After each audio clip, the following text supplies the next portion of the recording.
বিসমিল্লাহির রহমানির রহিম। পরম করুণাময় আল্লাহর নামে শুরু করলাম। আমি নুরুল সরকার চলে আসলাম হরিণনগর গ্রামে। এক অপূর্ব সুন্দর প্রাকৃতিক সৌন্দর্য, খেজুর গাছের সমাহার। এই খেজুর গাছ যশোর জেলার ইতিহাস ঐতিহ্যের সাথে মিশে আছে এক প্রাকৃতিক বন্ধন। হরিণনগর গ্রামের বিশিষ্ট কৃষক এবং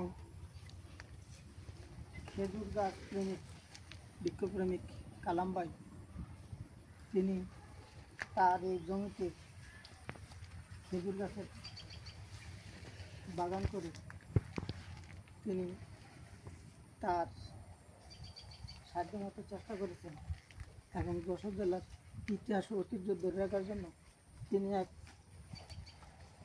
বাগান করে নদী স্থাপন করে গেছেন। এই যে আমরা এখন খেজুর বাগান,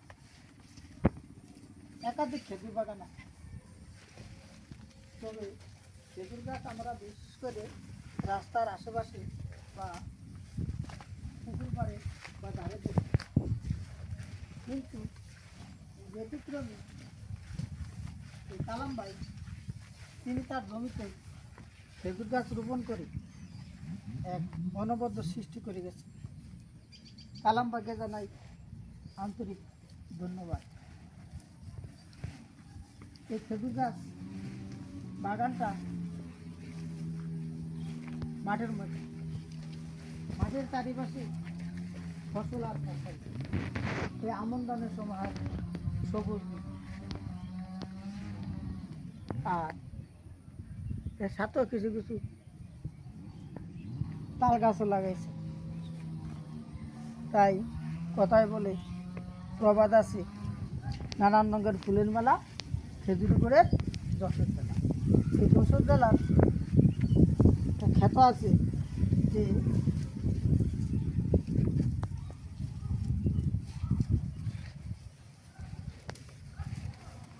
খেজুর গাছের সমাহার, খেজুর বাগান।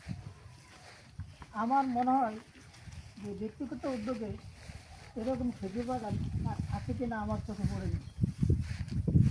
তাই এই খেজুর বাগান দেখতে অনেকে চলে আসেন।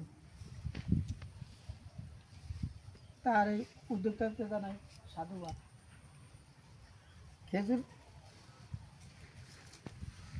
খেজুর বাগান শ্যামল ছায়া, এক উন্মুক্ত বাতাসের এক ছায়া বৃক্ষ।